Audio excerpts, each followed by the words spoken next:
ಎಲ್ಲರಿಗೂ ನಮಸ್ಕಾರ ಸ್ನೇಹಿತರೆ. ಜ್ಯೋತಿಷ್ಯ ಶಾಸ್ತ್ರದ ಪ್ರಕಾರ ಮೇ ತಿಂಗಳಲ್ಲಿ ಮಿಥುನ ರಾಶಿಯವರಿಗೆ ಹೇಗಿರಲಿದೆ, ಮಿಥುನ ರಾಶಿಯ ಮೇಲೆ ಗ್ರಹಗಳ ಪ್ರಭಾವ ಹೇಗಿರಲಿದೆ, ಉದ್ಯೋಗ, ವ್ಯಾಪಾರ, ಕುಟುಂಬ, ಆರೋಗ್ಯದಲ್ಲಿ ಏನೆಲ್ಲ ಬದಲಾವಣೆ ಆಗಲಿದೆ, ಯಾವುದರಲ್ಲಿ ಶುಭ, ಯಾವ ವಿಚಾರದಲ್ಲಿ ಎಚ್ಚರಿಕೆಯನ್ನು ವಹಿಸಬೇಕು, ಮಿಥುನ ರಾಶಿಯವರ ವೃತ್ತಿ ಜೀವನ, ಹಣಕಾಸಿನ ಸ್ಥಿತಿಯ ಮೇಲೆ ಹೇಗಿರಲಿದೆ ಎಂಬುದರ ಸಂಪೂರ್ಣ ಮಾಹಿತಿನ ನೋಡೋಣ ಬನ್ನಿ. ಅದಕ್ಕೂ ಮುಂಚೆ ನೀವು ನಮ್ಮ ಚಾನಲ್ಗೆ ಸಬ್ಸ್ಕ್ರೈಬ್ ಆಗಿಲ್ಲ ಅಂದ್ರೆ ಈಗಲೇ ಸಬ್ಸ್ಕ್ರೈಬ್ ಆಗಿ, ಹಾಗೆ ವಿಡಿಯೋಗೆ ಲೈಕ್ ಮಾಡಿ, ವಿಡಿಯೋವನ್ನು ಸ್ಕಿಪ್ ಮಾಡದೆ ಕೊನೆ ತನಕ ನೋಡಿ. ಮಿಥುನ ರಾಶಿಯ ಮೇ ಮಾಸದ ಭವಿಷ್ಯ 2025. ಮಿಥುನ ರಾಶಿ ಜನರಿಗೆ ಮೇ ತಿಂಗಳು ತುಂಬಾ ಶುಭವಾಗಿರಲಿದೆ. ಈ ತಿಂಗಳು ನಿಮ್ಮ ಜೀವನದಲ್ಲಿ ಅನೇಕ ಸಕಾರಾತ್ಮಕ ಬದಲಾವಣೆಗಳನ್ನ ನೀವು ನೋಡಬಹುದು. ನಿಮ್ಮ ಪ್ರಯತ್ನಗಳನ್ನ ಮತ್ತು ಕಠಿಣ ಪರಿಶ್ರಮಕ್ಕೆ ಈ ತಿಂಗಳು ನೀವು ಫಲವನ್ನ ಪಡೆಯಬಹುದು. ಜನರು ನಿಮ್ಮ ಕ್ರಿಯಾ ಯೋಜನೆಗಳನ್ನ ಹೊಗಳುತ್ತಾರೆ. ಉನ್ನತ ಅಧಿಕಾರಿಗಳಿಂದ ನಿಮಗೆ ಸಂಪೂರ್ಣ ಆಶೀರ್ವಾದ ಸಿಗುತ್ತೆ. ನಿಮ್ಮ ಹಿರಿಯ ಮತ್ತು ಕಿರಿಯರಿಂದ ಸಹಾಯ ಮತ್ತು ಬೆಂಬಲವನ್ನ ನೀವು ಪಡೆಯುತ್ತೀರಿ. ನಿಮ್ಮ ಕೆಲಸದ ಸ್ಥಳ ಮತ್ತು ವ್ಯವಹಾರದ ಸ್ಥಳದಲ್ಲಿ ನಿಮ್ಮ ಜನಪ್ರಿಯತೆಯ ಗ್ರಾಫ್ ಹೆಚ್ಚಾಗುತ್ತೆ. ತಿಂಗಳ 2ನೇ ವಾರದಲ್ಲಿ ಸ್ನೇಹಿತ ಅಥವಾ ಹಿತೈಷಿಯ ಸಹಾಯದಿಂದ ವೃತ್ತಿ ಮತ್ತು ವ್ಯವಹಾರದಲ್ಲಿ ಪ್ರಗತಿಯ ಸಾಧ್ಯತೆ ಇರುತ್ತದೆ. ಈ ಅವಧಿಯಲ್ಲಿ ನಿಮ್ಮ ಸಾಲ, ರೋಗ ಇತ್ಯಾದಿಯಿಂದ ಪರಿಹಾರ ಸಿಗುತ್ತದೆ. ನೀವು ಬಹಳ ದಿನಗಳಿಂದ ವಿದೇಶದಲ್ಲಿ ವೃತ್ತಿ ಅಥವಾ ವ್ಯವಹಾರಗಳಲ್ಲಿ ಮುಂದುವರಿಸಲು ಪ್ರಯತ್ನಿಸ್ತಾ ಇದ್ರೆ ಅದರಲ್ಲಿ ಅಡೆತಡೆಗಳು ದೂರವಾಗುತ್ತೆ. ಈ ತಿಂಗಳು ಪೂರ್ತಿ ನಿಮ್ಮ ಆರೋಗ್ಯ ಉತ್ತಮವಾಗಿರುತ್ತೆ. ತಿಂಗಳ ಮಧ್ಯದಲ್ಲಿ ನಿಮ್ಮ ಮಕ್ಕಳಿಂದ ನಿಮಗೆ ಕೆಲವು ಒಳ್ಳೆಯ ಸುದ್ದಿಗಳು ಸಿಗಬಹುದು. ಇದರಿಂದಾಗಿ ನಿಮ್ಮ ಗೌರವ ಹೆಚ್ಚಾಗುತ್ತದೆ. ಮಿಥುನ ರಾಶಿಯಲ್ಲಿ ಗ್ರಹ ಸಂಚಾರ. ಶನಿಯು ಮೀನರಾಶಿ ಮತ್ತು ಮೇಷರಾಶಿಯಲ್ಲಿ ಚಲಿಸುತ್ತಾನೆ. ಶನಿಯು ಮೀನರಾಶಿಗೆ ಪ್ರವೇಶಿಸುತ್ತಿರುವುದರಿಂದಾಗಿ ನೀವು ವೃತ್ತಿ ಜೀವನದಲ್ಲಿ ಪ್ರಗತಿ, ಗೌರವ, ಖ್ಯಾತಿ ಮತ್ತು ಯಶಸ್ಸನ್ನ ಪಡೆಯುವ ಸಂಭವವಿದೆ. ಹಾಗಾಗಿ ಈ ಅವಧಿಯಲ್ಲಿ ಕಠಿಣ ಪರಿಶ್ರಮ ಮತ್ತು ತಾಳ್ಮೆಯಿಂದ ಇರುವುದು ಹಾಗೂ ಶಿಸ್ತುಬದ್ಧ ಜೀವನವನ್ನು ನಡೆಸುವುದು ಒಳ್ಳೆಯದು. ಅದಕ್ಕಾಗಿ ನೀವು ಸಾಮಾಜಿಕ ಜೀವನ ಮತ್ತು ದೀರ್ಘಕಾಲದ ಗುರಿಗಳಿಂದ ಹೆಚ್ಚಿನ ಲಾಭವನ್ನು ಪಡೆಯಬಹುದು. ಹಾಗೆ ಈ ಸಂದರ್ಭದಲ್ಲಿ ಹಣಕ್ಕೆ ಸಂಬಂಧಿಸಿದಂತೆ ನಿಮ್ಮ ಎಲ್ಲಾ ಆಸೆಗಳು ಈಡೇರೋದ್ರಿಂದ ನಿಮ್ಮ ಆರ್ಥಿಕ ಸ್ಥಿತಿ ಬಲದಿಂದಿರುತ್ತದೆ. ಗುರು.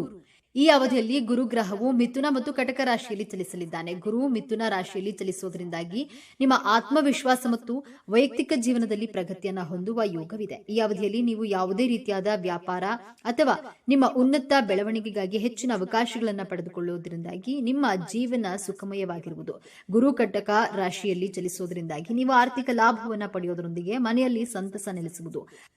ಹಾಗೆ ಮಿಥುನ ರಾಶಿಯವರು ನಿಮ್ಮ ಉಳಿತಾಯ ಮತ್ತು ಹೂಡಿಕೆ ಬಗ್ಗೆ ಯೋಚಿಸಲು ಇದು ಉತ್ತಮವಾದ ಸಮಯವಾಗಿರಲಿದೆ. ರಾಹು ಮತ್ತು ಕೇತು ಈ ಅವಧಿಯಲ್ಲಿ ಮೀನ ಮತ್ತು ಕನ್ಯಾ ರಾಶಿಯಲ್ಲಿ ಸಂಚಾರ ಮಾಡಲಿದೆ. ಇದು ನಿಮ್ಮ 10ನೇ ಮತ್ತು 4ನೇ ಮನೆಯ ಮೇಲೆ ಪ್ರಭಾವವನ್ನು ಬೀರುವುದು. ರಾಹು ಮೀನ ರಾಶಿಯಲ್ಲಿ ಚಲಿಸೋದ್ರಿಂದಾಗಿ ನೀವು ಅಂದುಕೊಳ್ಳದೇ ಇರುವಂತಹ ಮಾರ್ಗಗಳಿಂದ ನಿಮಗೆ ಉತ್ತಮ ಅವಕಾಶ ದೊರಕಲಿದೆ. ನಿಮ್ಮ ಸ್ವಭಾವದ ಬಗ್ಗೆ ಎಚ್ಚರಿಕೆ ಇರಲಿ ಮತ್ತು ಯಶಸ್ಸು ಗಳಿಸಲು ಯಾವುದೇ ತಪ್ಪು ದಾರಿಯನ್ನ ಹುಡುಕಬೇಡಿ. ಕೇತು ಕನ್ಯಾ ರಾಶಿಯಲ್ಲಿ ಚಲಿಸೋದ್ರಿಂದಾಗಿ ನೀವು ಮನೆ, ಕುಟುಂಬ ಮತ್ತು ಇತರೆ ವಿಚಾರಗಳಲ್ಲಿ ಸಾಕಷ್ಟು ಸವಾಲುಗಳನ್ನು ಎದುರಿಸುವುದರಿಂದಾಗಿ ನಿಮ್ಮ ಭಾವನಾತ್ಮಕತೆಯ ಮೇಲೆ ಈ ಅವಧಿಯಲ್ಲಿ ಪ್ರಭಾವ ಬೀರುವುದು. ಈ ಸಮಯದಲ್ಲಿ ಹಳೆಯ ವಿಚಾರಗಳನ್ನ ಮರೆತು ಮುಂದಿನ ಜೀವನದ ಬಗ್ಗೆ ಹೆಚ್ಚಿನ ಕಾಳಜಿಯನ್ನು ವಹಿಸುವುದು ಉತ್ತಮ. ಬುಧ ಗ್ರಹವು ಮಿಥುನ ರಾಶಿಯ ಅಧಿಪತಿಯಾಗಿದೆ. ಹಾಗಾಗಿ ಬುಧ ಈ ಸಂಚಾರದಿಂದಾಗಿ ಹೆಚ್ಚು ಮಹತ್ವವನ್ನು ನೀಡಲಾಗಿದೆ. ಬುಧನು ಮಿಥುನ ರಾಶಿಯಲ್ಲಿ ಚಲಿಸೋದ್ರಿಂದ ನಿಮ್ಮ ಸಂವಹನ ಕೌಶಲ್ಯ ಮತ್ತು ಆತ್ಮವಿಶ್ವಾಸ ಹೆಚ್ಚಾಗಲಿದೆ. ಈ ಅವಧಿಯು ಹೊಸ ವಿಚಾರಗಳನ್ನ ಕಲಿಯಲು ಮತ್ತು ವೈಯಕ್ತಿಕ ಜೀವನದ ಪ್ರಗತಿಗೆ ಉತ್ತಮ ಸಮಯವಾಗಿರುವುದು. ಬುಧ ಗ್ರಹವು ಕನ್ಯಾ ರಾಶಿಯಲ್ಲಿ ಚಲಿಸೋದ್ರಿಂದಾಗಿ ನೀವು ಭಾವನಾತ್ಮಕವಾಗಿ ಬಲದಿಂದಿರುವಿರಿ. ಹಾಗೆ ಆಸ್ತಿಗೆ ಸಂಬಂಧಿಸಿದಂತೆ ಉತ್ತಮ ಲಾಭ ಗಳಿಸೋದ್ರೊಂದಿಗೆ ಮನೆಯಲ್ಲಿ ಸಂತಸದ ವಾತಾವರಣ ಇರುವುದು.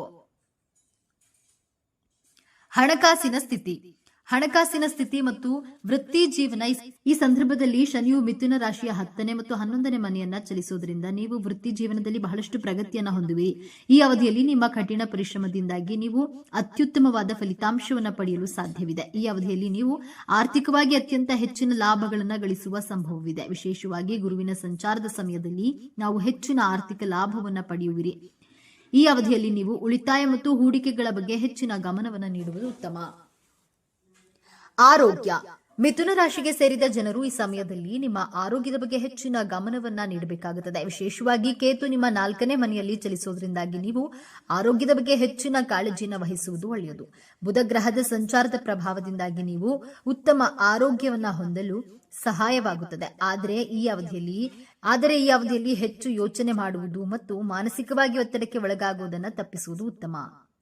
ಸಂಗಾತಿ ಸಂಬಂಧಗಳು. ಈ ಸಂದರ್ಭದಲ್ಲಿ ರಾಹು ಮತ್ತು ಕೇತುವಿನ ಸಂಚಾರದ ಪ್ರಭಾವದಿಂದಾಗಿ ಮಿಥುನ ರಾಶಿಗೆ ಸೇರಿದ ಜನರು ಸಂಬಂಧಗಳಲ್ಲಿ ಏರಿಳಿತಗಳನ್ನು ಹೊಂದುವರು. ಹಾಗೆ ಸಂವಹನ ಮತ್ತು ಪರಸ್ಪರ ಅರಿತುಕೊಳ್ಳುವುದರಿಂದಾಗಿ ನೀವು ನಿಮ್ಮ ಸಂಗಾತಿಯೊಂದಿಗೆ ಉತ್ತಮ ಸಂಬಂಧವನ್ನು ಹೊಂದಿಕೊಳ್ಳಬಹುದಾಗಿದೆ. ಈ ಸಂದರ್ಭದಲ್ಲಿ ಈ ಸಂಬಂಧಗಳಲ್ಲಿ ಸುಧಾರಣೆಯನ್ನ ಹೊಂದೋದ್ರೊಂದಿಗೆ ನಿಮ್ಮ ಮನೆಯಲ್ಲಿ ಸಂತೋಷದ ವಾತಾವರಣ ಇರುವುದು. ಆಧ್ಯಾತ್ಮಿಕ ಪ್ರಗತಿ. ಕೇತು ಗ್ರಹದ ಸಂಚಾರದ ಪ್ರಭಾವದಿಂದಾಗಿ ಮಿಥುನ ರಾಶಿಗೆ ಸೇರಿದ ಜನರು ಈ ಸಂದರ್ಭದಲ್ಲಿ ಆಧ್ಯಾತ್ಮಿಕ ಪ್ರಗತಿಯನ್ನ ಮುಂದುವರಿಯುವುದು, ಜೊತೆಗೆ ಧ್ಯಾನವನ್ನ ಮಾಡೋದ್ರಿಂದ ನಿಮಗೆ ಒಳಿತಾಗುವುದು. ಹಳೆಯ ವಿಷಯಗಳನ್ನ ಮರೆತು ನಿಮ್ಮ ಆಂತರಿಕ ಶಾಂತಿಯ ಬಗ್ಗೆ ಹೆಚ್ಚಿನ ಗಮನವನ್ನು ನೀಡುವುದರಿಂದ ಶುಭ ಫಲಗಳ ಪ್ರಾಪ್ತಿಯಾಗಲಿದೆ. ಆರ್ಥಿಕ ಸ್ಥಿತಿ. ಮಿಥುನ ರಾಶಿಗೆ ಈ ತಿಂಗಳು ನಿಮ್ಮ ಆರ್ಥಿಕ ಜೀವನವು ನೀವು ಕೆಲವು ಸಾಧನೆಗಳನ್ನ ಮಾಡುತ್ತೀರಿ. ಆರ್ಥಿಕ ಲಾಭದ ಅವಕಾಶಗಳು ಸೃಷ್ಟಿಯಾಗುತ್ತವೆ.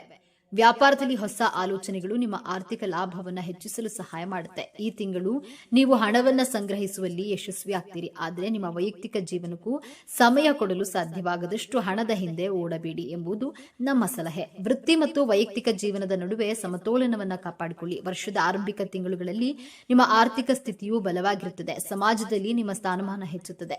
ಇದಲ್ಲದೆ ತಿಂಗಳ ಕೊನೆಯಲ್ಲಿ ಈ ಕ್ಷೇತ್ರದಲ್ಲಿ ಮುಂದುವರಿಯಲು ನಿಮಗೆ ವಿವಿಧ ಅವಕಾಶಗಳು ಸಿಗುತ್ತವೆ. ನೀವು ಕೆಲಸ ಮಾಡ್ತಾ ಇದ್ರೆ ನಿಮ್ಮ ಆದಾಯದಲ್ಲಿ ಹೆಚ್ಚಳ ಸಾಧ್ಯ ಇದೆ. ನೀವು ಕಂಪನಿ ಅಥವಾ ಸಂಸ್ಥೆಯಿಂದ ದೊಡ್ಡ ಉಡುಗೊರೆಯನ್ನ ಸಹ ಪಡೆಯಬಹುದು. ನಿಮ್ಮ ಆದಾಯದ ಜೊತೆಗೆ ನಿಮ್ಮ ಖರ್ಚುಗಳು ಹೆಚ್ಚಾಗುತ್ತವೆ. ಆದಾಯ ಮತ್ತು ವೆಚ್ಚಗಳ ನಡುವೆ ಒಂದು ರೀತಿಯ ಸಮತೋಲನವನ್ನ ಕಾಪಾಡಿಕೊಳ್ಳಲು ಪ್ರಯತ್ನಿಸಿ. ಶಿಕ್ಷಣ. ಈ ತಿಂಗಳು ವಿದ್ಯಾರ್ಥಿಗಳಿಗೆ ಉತ್ತಮವಾಗಿರುತ್ತದೆ. ಈ ತಿಂಗಳು ವಿದ್ಯಾರ್ಥಿಗಳು ಪರೀಕ್ಷೆಯಲ್ಲಿ ಉತ್ತಮ ಅಂಕಗಳನ್ನು ಪಡೆಯಬಹುದು. ನಿಮ್ಮ ಅಧ್ಯಯನದಲ್ಲಿ ಯಶಸ್ಸಿಗೆ ನಿಮ್ಮ ಸಂಕಲ್ಪ ಬಲವಾಗಿರುತ್ತದೆ. ನೀವು ಅಧ್ಯಯನದಲ್ಲಿ ನಿಮ್ಮ ಕಠಿಣ ಪರಿಶ್ರಮ ಮತ್ತು ಸಮರ್ಪಕ ನಿಮ್ಮ ಭವಿಷ್ಯದ ಹಾದಿಯನ್ನ ನಿರ್ಧರಿಸುತ್ತದೆ. ಈ ತಿಂಗಳು ನೀವು ಮಾನಸಿಕವಾಗಿ ಪ್ರಬುದ್ಧರಾಗಿರುತ್ತೀರಿ. ಶಿಕ್ಷಣದ ಮೇಲಿನ ನಿಮ್ಮ ಬಾಂಧವ್ಯವನ್ನ ನೋಡುವುದು ಯೋಗ್ಯವಾಗಿರುತ್ತದೆ. ಶಿಕ್ಷಣಕ್ಕಾಗಿ ನೀವು ಸಹಪಾಠಿಗಳು ಮತ್ತು ಶಿಕ್ಷಕರಿಂದ ಸಾಧ್ಯವಿರುವ ಎಲ್ಲಾ ಸಹಾಯವನ್ನ ಪಡೆಯಬಹುದು. ನಿಮ್ಮ ಅಧ್ಯಯನದ ಕಡೆಗೆ ನಿಮ್ಮ ಕಠಿಣ ಪರಿಶ್ರಮವು ಹೀಗೆಯೇ ಇದ್ರೆ ನೀವು ದೊಡ್ಡ ಪರೀಕ್ಷೆಯಲ್ಲಿ ಯಶಸ್ವಿಯಾಗಬಹುದು. ಯಾವುದೇ ಸ್ಪರ್ಧಾತ್ಮಕ ಪರೀಕ್ಷೆಗೆ ತಯಾರಿ ನಡೆಸ್ತಾ ಇರುವವರಿಗೆ ಈ ತಿಂಗಳು ಯಶಸ್ಸು ಪಡೆಯುವ ಬಲವಾದ ಸಾಧ್ಯತೆ ಇದೆ. ಅದೇಗೋ ಇದಕ್ಕಾಗಿ ವಿದ್ಯಾರ್ಥಿಗಳು ಹೆಚ್ಚು ಶ್ರಮ ವಹಿಸಬೇಕಾಗುತ್ತದೆ. ಮಿಥುನ ರಾಶಿಯವರಿಗೆ ಪ್ರಮುಖ ಸಲಹೆಗಳು. ಶನಿಯ ಸಂಚಾರದ ಸಮಯದಲ್ಲಿ ಶಿಸ್ತು ಮತ್ತು ದೀರ್ಘಕಾಲೀನ ಗುರಿಗಳ ಮೇಲೆ ಹೆಚ್ಚಿನ ಗಮನವನ್ನು ಕೇಂದ್ರೀಕರಿಸಿ. ಗುರುವಿನ ಸಂಚಾರದ ಸಮಯವನ್ನ ನಿಮ್ಮ ಜ್ಞಾನ, ಕೌಶಲ್ಯ ಮತ್ತು ಆಧ್ಯಾತ್ಮಿಕ ಅಭ್ಯಾಸಗಳನ್ನು ವಿಸ್ತರಿಸಲು ಬಳಸಿ. ಈ ಅವಧಿಯಲ್ಲಿ ಹಣಕಾಸಿನ ವಿಚಾರವಾಗಿ ಬಹಳ ಜಾಗರೂಕರಾಗಿರಿ ಮತ್ತು ಅನಗತ್ಯ ಅಪಾಯಗಳನ್ನು ತಪ್ಪಿಸಿ. ನಿಯಮಿತ ವ್ಯಾಯಾಮ ಮತ್ತು ಸಮತೋಲಿತ ಆಹಾರ ಮೂಲಕ ಆರೋಗ್ಯಕ್ಕೆ ಹೆಚ್ಚಿನ ಆದ್ಯತೆಯನ್ನು ನೀಡಿ. ತಪ್ಪು ತಿಳುವಳಿಕೆಗಳನ್ನು ದೂರ ಮಾಡಲು ಸಂಬಂಧಗಳಲ್ಲಿ ಮುಕ್ತ ಸಂವಹನವನ್ನ ಹೊಂದುವುದು ಮುಖ್ಯ. ಪರಿಹಾರ.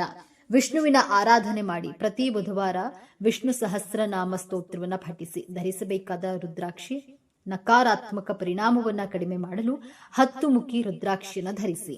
ಧರಿಸಬೇಕಾದಂತಹ ರತ್ನ. ಬುಧವಾರ ಪಚ್ಚೆ ಧರಿಸಿ. ವಿಷ್ಣು ದೇವನನ್ನ ಪೂಜೆ ಮಾಡಿ ಅಥವಾ ಏಕಾದಶಿಯಂದು ಉಪವಾಸವನ್ನು ಆಚರಿಸಿ. ಸ್ನೇಹಿತರೆ, ಮಾಹಿತಿ ನಿಮಗೆ ಇಷ್ಟವಾಗಿದ್ದಲ್ಲಿ ದಯವಿಟ್ಟು ಶೇರ್ ಮಾಡಿ, ಲೈಕ್ ಮಾಡಿ ಮತ್ತು ನಮ್ಮ ಚಾನೆಲ್ಗೆ ಸಬ್ಸ್ಕ್ರೈಬ್ ಆಗಿ. ಎಲ್ಲರೂ ಭಕ್ತಿಯಿಂದ ಓಂ ನಮಃ ಶಿವಾಯ ಅಂತ ಕಾಮೆಂಟ್ ಮಾಡಿ. ಧನ್ಯವಾದಗಳು.